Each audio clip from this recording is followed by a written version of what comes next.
Jérôme Camus, né en région parisienne. Après des études d'audiovisuel, il se lance dans l'écriture pour des émissions de télé et des documentaires, avec le désir de devenir réalisateur.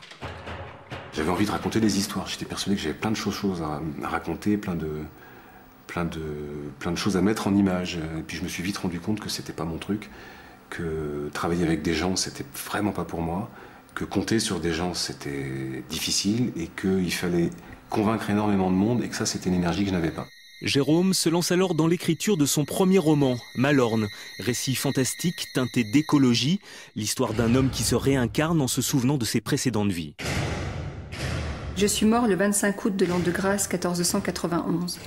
Je suis mort par excès d'orgueil, pour n'avoir pas à sa juste valeur estimé la qualité de mes Nathalie Hugues, nancéenne avide de lecture, découvre Malorne en 2004 dans une librairie. Elle qui noircit des pages d'écriture depuis son adolescence trouve le livre qu'elle aurait aimé écrire. Nathalie décide d'entrer en contact avec l'auteur pour le complimenter. Je reçois un mail, je ne recevais pas beaucoup à l'époque, d'une lectrice qui veut me féliciter et donc qui avait contacté mon éditeur. Et j'imaginais pas qu'il y ait un homme finalement derrière un livre. Et quand j'ai eu cette réponse, j'étais tellement heureuse que je ne sais pas ce qui m'a pris.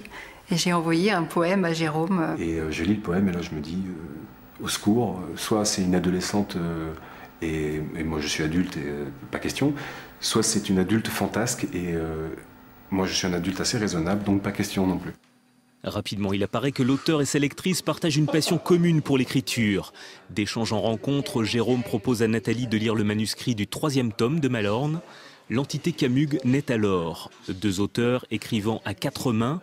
Prédation, leur premier thriller, connaît un grand succès en librairie. 8 livres voient le jour entre 2006 et 2011, dont L'Enfant Rien, le premier roman de Nathalie. Moi, je me suis déjà lancée toute seule dans un roman de littérature. Et pendant que j'écrivais seule, Jérôme, jaloux comme un pou, a déjà commencé à écrire un roman seul.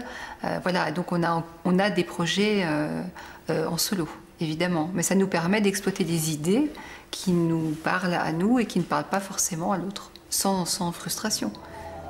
L'aventure Camus ne s'arrête pas pour autant. La publication de leur 8e livre à 4 mains est annoncée pour l'automne prochain et l'écriture de la suite a déjà commencé.